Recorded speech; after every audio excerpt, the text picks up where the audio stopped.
అటువంటి వ్యవసాయ రంగాన్ని ఆదుకోవాలి.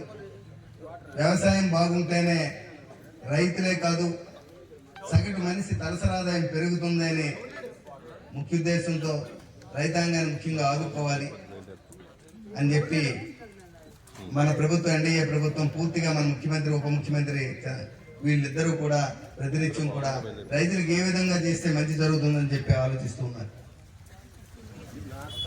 మనందరికీ తెలుసు మన ప్రధానమంత్రి నరేంద్ర మోడీ గారు 2014 నుంచి కూడా రైతుల కోసం ప్రతి సంవత్సరం కూడా 6,000 రూపాయలు 3 దఫాలు 2,500 రూపాయలు రైతుల కోసం ఇవ్వడం జరుగుతుంది. రైతు సబ్సిడీ, పంట సబ్సిడీ కోసం ఈ విధంగా రైతులకు ఏ రకంగా ఆదుకోవాలి, అలాగే రైతులు పండించే పంటల మీద బీమాలు కల్పించడం కానీ, ఈ క్రాప్ నమోదులు కానీ, ఎవరు రైతులు ఇబ్బంది పడకూడదు, ఎక్కడ నష్టపోయారో ఈజీగా తెలుసుకోవాలి, ఎక్కడ పంట పండింది ఎక్కడ పండలేదు అని చెప్పి ఈ క్రాప్ సిస్టమ్ తీసుకురావడం, రైతులకు ఈజీగా ఉండే ఎవరి అధికారులు వెనకాతలో లేకపోతే ఎక్కడో తిరగవలసిన అవసరం లేకుండా అధికారులు మీ దగ్గరకు వచ్చి ఈ క్రాప్ చేపించే విధంగా ఈ ప్రభుత్వం కూడా అన్ని రకాలుగా కూడా రైతాంగానికి ఆదుకోవడానికి అన్ని సహాయ సహకారాలు ప్రభుత్వం తరఫున అందిస్తుంది.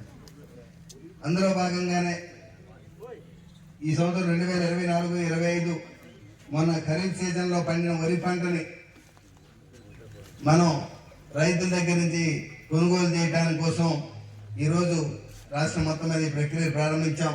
అందులో మన నియోజకవర్గంలో లావేరు మండలం నుంచి, ఎందుకంటే లావేరు జీసీగూడెం 2 మండలాల్లో కూడా పూర్తిగా 100% వ్యవసాయ ఆధార భూములు వ్యవసాయం మీద ఆధారపడి ఉన్నాయి కాబట్టి లావేరు మండలం నుంచి ఈరోజు ఈ కార్యక్రమాన్ని ప్రారంభించాం.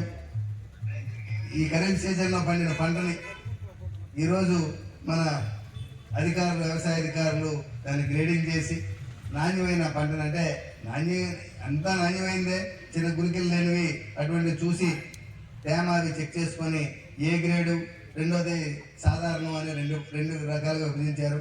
ఈ ఏ గ్రేడ్ పంటకి 2,320 రూపాయలు 100 కేజీల బ్యాగ్కి 2,320 రూపాయలు ఇచ్చారు.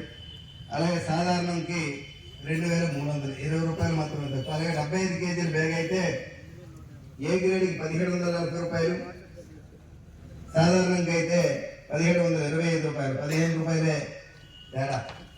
రైతు